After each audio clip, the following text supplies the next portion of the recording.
Hello everyone, আমি makeup artist ঝিলিক। আর এই দিনটা ছিল 4th জুলাই। আর কি বলবো, দেখতেই পারছো যে কেমন বৃষ্টি হচ্ছে। মানে বেরোতে বেরোতে মাথাটা গরম হয়ে গেল, এত বৃষ্টি এত বৃষ্টি, কি বলবো। যাই হোক, বৃষ্টির জন্য কোনো ক্লিপ নিতে পারিনি, একদম লোকেশনে গিয়ে তারপর ক্লিপ নিতে পেরেছি। এটা ছিল আমাদের লোকেশন, কোনা হাই রোডে আমাদের লোকেশন ছিল সেদিনকে। তো আমরা বৃষ্টিতে ভিজতে ভিজতে ঠিক লোকেশনে পৌঁছেও গিয়েছিলাম টাইম মতো। আর দেখো কি সুন্দর সাজিয়েছে আমার ক্লায়েন্টের যে ভেন্যু যেটা ছিল, সেটা খুব সুন্দরভাবে ডেকোরেট করেছিল। আমরা একটু ক্লিপ নিচ্ছিলাম।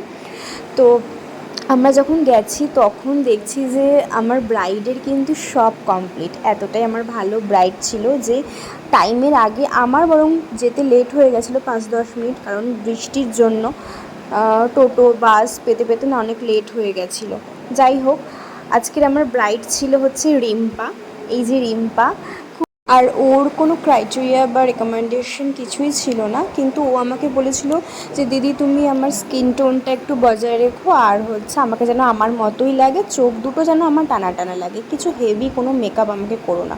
ওর ক্রাইটেরিয়া অনুযায়ী আমি ফুলফিল করার চেষ্টা করেছি। খুব সিম্পল একটা কলকা রেখেছি অ্যাডভান্সের ওপরে, একদম নিউড একটা আই মেকআপ রেখেছি, কিন্তু আইটা কিন্তু একটুখানি আমি কিন্তু টানা টানা রাখার চেষ্টা করেছি। আর স্কিন টোনটাও দেখতে পাচ্ছ একদম বজায় রাখার চেষ্টা করেছি। একটু ওয়ার্ম আপ আমাদের ফটোর জন্য, ভিডিওতে আমাদের এটা লাগে, কিন্তু কাছ থেকে আমাদের কিন্তু স্কিন টোনটা একদম সেম ছিল।